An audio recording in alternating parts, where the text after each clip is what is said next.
All right, today I want to talk about negative visualization. So, you've probably heard of positive visualization, which is picturing yourself accomplishing your goals, doing what you set out to do, winning the big game, getting the job, whatever it is. Being at that weight that you want to be at, and whatever kinds of goals you might have. It's kind of picturing yourself at the finish line. And imagining how you feel, the emotions, what it'll look like, what it'll taste like, whatever. Just really embodying you at that finished result after accomplishing your goal. So, and that has a lot of, it kind of passes the test of like, okay, that makes sense that it would probably have positive results. It's like you're putting your energy towards something that you want, and that is going to help you at least form the right mindset that would promote accomplishing said goal. Okay, so negative visualization. Why would you want to incorporate negative visualization? Well, I don't think it should be something that's used without positive visualization as well. But negative visualization gives you a lot of advantages when setting out to accomplish your goals. And I think it's even better to be done in tedious kinds of things and things that you have to get done, but, maybe you don't want to get done. It's just something that will help you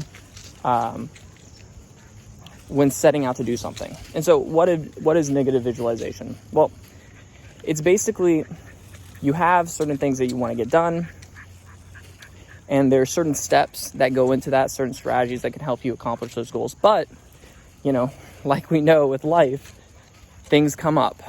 Obstacles, we encounter obstacles, and there are a lot of things that can come about that throw us off and prevent us, or at least make it much more difficult to accomplish certain things that we want to get done or even need to get done.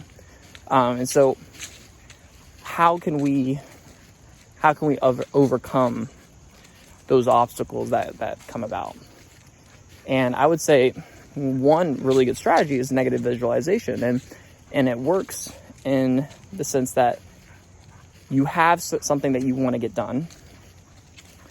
There's certain strategies that go into getting that done, but there are also obstacles. And so what you do is you visualize, okay, what kinds of things might I come across that will hinder me from getting what I want done?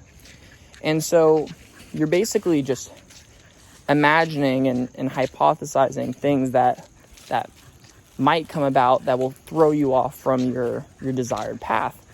And in that way, you're being proactive, and you're looking ahead, and you're going ahead and taking the certain things into account that you might not otherwise. Because, one thing that I've suffered with is time management and, getting to places on time. If you know me, you probably know that I am often late to things. I think I've been improving the last 3-4 months, but it's a work in progress.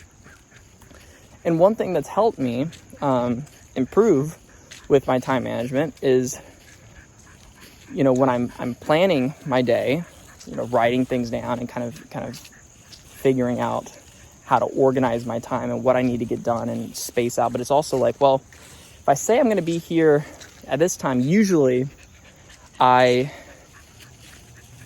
come to that determination by taking into account the best possible scenario. Everything goes right. Everything is ideal. And we know that life doesn't really work like that. Life is oftentimes manifests in a manner that is seemingly very unideal. And so we have to understand that, there are a lot of things that come up that aren't taken into account, lots of pitfalls, lots of, inconveniences, lots of distractions, lots of things. And so negative visualization helps you take into account those kinds of potential obstacles and allows you to try to plan in accordance to it. Now, sometimes, there's things that we can't predict or anticipate, and that's okay.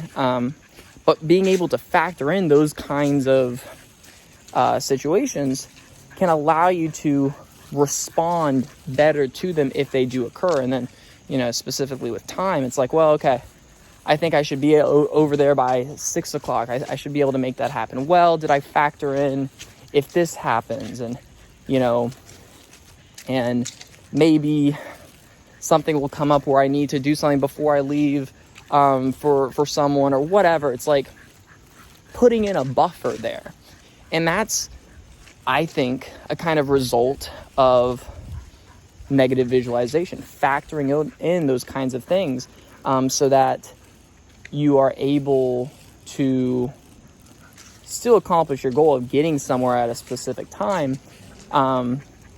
But maybe it's like after doing negative visualization and being like, okay, well, that's if everything goes right and I get everything done at the right time and nothing throws me off from that kind of pace. It's like, okay, well then, there might be a few things, a few million things that could happen that, throw me off here and there, that take a little bit more time than I'd like them to take. And so I'm just going to add 30 minutes to give myself time so I'm not rushing and all that. And that's kind of an example of negative visualization. Another one that has helped me, or one that I've had to practice, is that I have another channel that I post finance-related things on. And, I've had a lot of struggles with being a perfectionist. And I had to figure out a way to overcome that kind of impulse to have everything perfect, and I had to make certain kinds of adjustments in order to be able to keep going with it. And negative visualization helped me kind of have a better, more realistic expectation on it. And it's like, well, so many things can go wrong. It's like, well, what is the goal here? The goal is being able to post really helpful, meaningful content. Not about looking perfect, sounding perfect, having no ums. It's like, yeah, it's great to strive for that, but don't allow that to prevent you from doing anything, And so, one thing that I've done is that, I've set out, okay, I want to record a video today. I want to be able to post it by tomorrow or whatnot. It's like, okay, what are the pitfalls that might come about that would prevent me from doing so? It's like, well, I don't like the video. Or, I think that I hesitate too much. It's like, okay, well, what are we going to do in order to counterbalance that potential? It's like, okay, we're just going to record. Doesn't matter if I like it or not. It doesn't mean I have to post it. It's like, I'm just going to record. I'm just going to do it. It might be terrible. I might make so many mistakes. But I'm just going to record it all the way through. If I hate it, I don't have to post, but I'm just going to do my best. I'm going to go all the way through. And it's like, that's something I can control. And so I'm taking into account those things that can go wrong, and I'm saying, okay, well, despite that, or I'm going to respond in this way to that, it helps me set reasonable expectations, which help regulate our emotional stability, because it's like, whew, if we always have the expectation that we're going to do everything that we want to do in a particular day, and that's our expectation, it's like, well, we're either going to be just merely satisfied or unsatisfied or grossly unsatisfied. And so I think negative visualization helps kind of center us. It's also, I would say, humbling, because it implicitly kind of brings out of you your own flaws, your own vulnerabilities, your own pitfalls that you run into or that you're susceptible to. And it helps you take that into account and be like, hey, it actually can help you improve too, because it's like you're trying to plan and also respond in a positive way. It's like you're acknowledging these issues. You're acknowledging the obstacles that you face, and you're not trying to act like they don't exist. You're actually saying, hey, this is a reality. I'm going to respond in a productive way to that, rather than just acting like they don't exist or acting like you'll be able to, overcome them with ease. It's like, it's easy to think that we're unstoppable and stuff, but it gets that mirage gets dismembered pretty quickly when it's put to the test. So, try it out if you want. It's helped me. Something that I still need to, I think, practice more often, because I think that really just sets a really good foundation to your day, starting on trying to knock things out, because it allows you to understand what you're facing, rather than just going in blindside, just focusing on what you want to get done, and then just being reactive, and in many ways, if you're not prepared, a victim to what might arise in opposition to you getting what you want done in a particular day, or even in a bigger goal, in a bigger sense. For bigger decisions, it's like, well, there are lots of things that you could face. And it's really important, I think, to take those things into account, to consider those, so that you can make a more well-rounded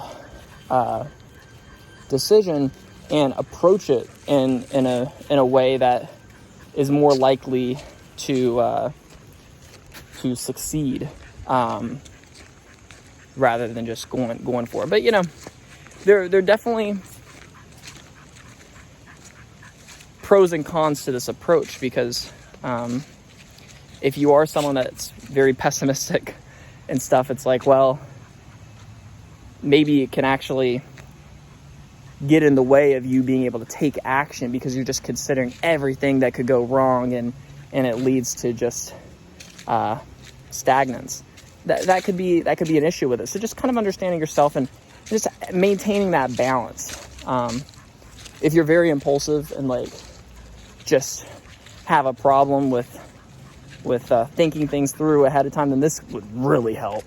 But also, if you're a perfectionist and you get frustrated when things don't go your way, it's like, this could really help, because it's like, it's acknowledging it ahead of time that, hey, I'm not invincible. I can do the things that I want to do, but there's going to be pushback, and I need to be well equipped and prepared for the pushback, so that I can still successfully do what I set out to do. And if the pushback doesn't come, then it's like, awesome. It's like being prepared for the worst and hoping for the best. It's like, then you're good. Then it's easy. And then you're over the moon, because it's like, then you might actually get to the place early. It's like, oh, well, I was prepared for all these things. I gave myself some time. Now I'm not rushing. I was able to get there early. I was able to, I don't know, do something else for fun, because I had extra time. It's like, whatever. It's like, that's a great way to be able to do it, because then you allow for a lot more positive things that could happen. Come on, Bill, this way. So anyways, that's the gist. I kind of ranted a little longer than I wanted to, but hence the channel name. So let me know if this was helpful and if you tried it and if it works. I'd love to hear what you all have to say about it and your experience with it if you've practiced this before. And yeah, I'll see you in the next video.